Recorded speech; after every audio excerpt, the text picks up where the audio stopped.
Square of sum of two terms, जिस आज हम देखते हैं कि जो सम ऑफ टू टर्म्स हों और उनका स्क्वायर हम किस तरह से लेंगे।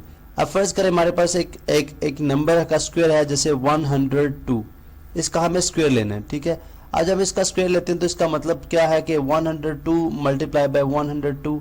ठीक है, हम इसको प्रॉपरली मल्टीप्लाई करते हैं। ठीक है, जो मल्टीप्लिकेशन का प्रोसेस है 1044 यानी 10,404 इसका आंसर आ जाएगा। ठीक है, अब अगर आप इसको मल्टीप्लिकेशन इसकी करेंगे थ्रू प्रॉपर मेथड तो वो एक बड़ा कॉम्प्लिकेटेड प्रोसेस है। अब इसको अगर ये बोला जाए कि इसका शॉर्ट हैंड, यानी इसका शॉर्ट हैंड क्या है, हम इसको किस तरह से आसानी के साथ मल्टीप्लाई कर सकते हैं, या विदाउट यूजिंग कैलकुलेटर। ठीक है, विदाउट यूजिंग कैलकुलेटर।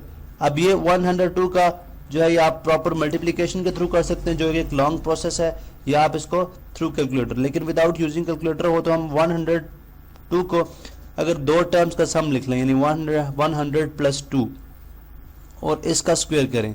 अब अगर इस तरह से हम इसको टर्म को लिखते हैं तो इसका मतलब होता है जी 100 प्लस 2 मल्टीप्लाई बाय 102, क्योंकि स्क्वायर है तो ये दो दफा आपस में मल्टीप्लाई हो रहा है। अब अगर हम इसको अकॉर्डिंग टू डिस्ट्रीब्यूटिव लॉ क्या कहता है जी कि 100 जो है एक दफ़ा पूरी इस टर्म से मल्टीप्लाई होगा, उसके बाद दूसरे केस में फिर ये जो 2 है ये भी इस पूरी जो है जो सम ऑफ टू टर्म्स इसके साथ मल्टीप्लाई होगा। तो ये हमारे पास बनेगा जी 100 इंटू 100 प्लस 2। इसी तरह अगर आप दूसरे केस में देख लें तो दूसरे केस में हमारे पास बनता जी प्लस 2 इंटू 100 प्लस 2। ठीक है, अब आप देखें इस केस के अंदर हम जो है जब इसको सॉल्व करेंगे अगेन डिस्ट्रीब्यूटिव लॉ, पहले 100 के साथ फिर 2 के साथ। ठीक है, तो हमारे पास आ जाएगा जी 100 मल्टीप्लाई बाय 100। ठीक है, 100 multiply by 100 plus 100 multiply by 2। ठीक है, चलो मैं यहाँ पर 2 को ब्रैकेट में लिख लूँ। इसी तरह जब यहाँ पे हम इसको एक्सपैंड करेंगे, ठीक है, तो ये बनेगा 2 इंटू 100। ठीक है, या बल्कि यहाँ पे हमने इसको ब्रैकेट में रखा तो इसलिए यहाँ पे भी हम 100 इंटू 2 कर लें, बिकॉज मल्टीप्लिकेटिव प्रॉपर्टी जो है वो commutative property under multiplication hold करती है। और लास्ट में हमारे पास क्या है 2 मल्टीप्लाई बाय 2। ठीक है, अब आप देखें अगर मैं इसको लिखना चाहूँ, इसको थोड़ा सा नीचे लेके आऊँ, अगर मैं इसको लिखना चाहूँ 100 इंटू 100 ये बनता है 100 का स्क्वायर। ठीक है, 100 स्क्वायर। इसी तरह अगर इसको देखें, ठीक है, तो ये बन जाएगा हमारे पास 100 इंटू 2, ये बनता है 200। ठीक है, प्लस ये भी बन गया 200 और ये बन जाता है 2 का स्क्वायर। ठीक है, अब अगर आप मज़ीद इसको देखें तो ये है जी 100 स्क्वायर। ठीक है, प्लस 200 प्लस 200, अगर मैं इसको 2 इंटू 100 कर लूँ, ठीक है, तो वो भी 400 है और लास्ट में हमारे पास क्या है 2 का स्क्वायर। ठीक है, अब अगर लेट से यहाँ से मैं इस जो टर्म्स है हमारे पास, इनको अगर मैं जनरल टर्म्स के साथ यानी ए बी के साथ रिप्लेस कर दूँ, किस तरह से कि अगर मैं यहाँ पे ये लिख दूँ जी कि लेट से ए, कलर चेंज कर लेते हैं, अगर मैं यहाँ पे ये कहूँ जी कि ए जो है वो इक्वल है 100 के और बी जो है वो इक्वल है 2 के, तो आप इसके मुताबिक सारी वैल्यूज़ को रिप्लेस करें अगर हम। ठीक है, अब याद रहे ये किसके इक्वल है जी 100 प्लस 2 होल स्क्वायर के इक्वल है ये। ठीक है, अब हमारे पास जो फार्मूला कुछ बनेगा, ये जो शॉर्ट हैंड की है हमारे पास दो टर्म्स के सम का प्रोडक्ट मालूम करने की, वो है जी a plus B whole square. ठीक है, क्योंकि अगर आप देखें तो ये a है और ये b है, इसका होल स्क्वायर किसके बराबर है 100 का स्क्वायर यानी a का स्क्वायर। ठीक है, प्लस 2 एज इट इज़, और ये 2 जो है अगर आप देखें तो ये क्या है b है और 100 a है, तो मैं इसको चलो मैं a को पहले लिख लेता हूँ। ठीक है, डॉट b यानी मल्टीप्लाई बाय b। इसी तरह पे ये 2 को देखें तो ये b है हमारे पास, से बन जाएगा b का स्क्वायर।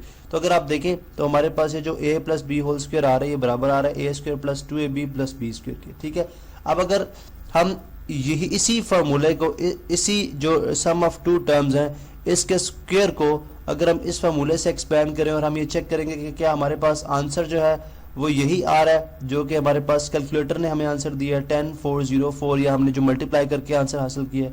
तो अगर हम यहाँ पे नीचे आ जाएं और इस पे यही फार्मूला अप्लाई करें, ठीक है, यानी अगर मैं लिख दूँ जी 100 प्लस 2 होल स्क्वायर जो है, इसको मैं अगर इस फार्मूले के तहत एक्सपैंड करूँ, ठीक है, तो ये बनेगा जी 100 का स्क्वायर, ठीक है, प्लस 2 फार्मूले के अंदर आ रहा है, ए कितना है 100 है, ठीक है, बी कितना है 2 है। अब यहाँ पे आपको याद रहे कि ये ए है ये बी है, जो बार बार हम बता चुके हैं, ए स्क्वायर प्लस 2 100 और उसके बाद बी, उसके बाद बी का स्क्वायर आ जाएगा जो कि 2 का स्क्वायर है, ठीक है।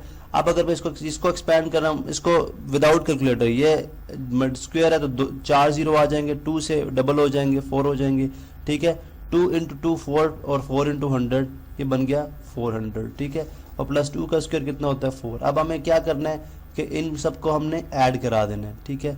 अब इसको हम ऐड कराएंगे, ऐड उसी तरह से लाइक 10,000, ठीक है, उसके बाद 400, उसके बाद हमारे पास क्या है, हमने शायद ज़्यादा ज़ीरो लगा दिए, हाँ ज़ीरो एक काम आएगा, ठीक है, 10,000 है, ठीक है, उसके बाद हमारे पास है जी 400, उसके बाद हमारे पास क्या है 4, ठीक है।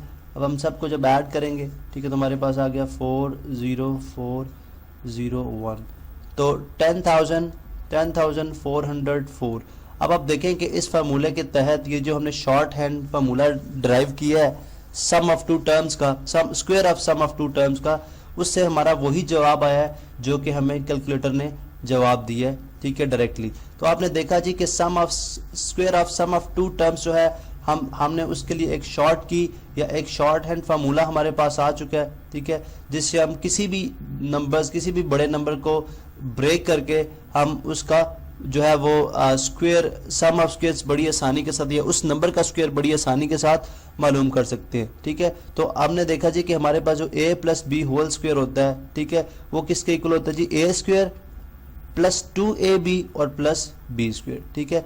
नेक्स्ट लेक्चर में हम बात करते हैं जी कि square of difference of two terms हम किस तरह से मालूम करते हैं।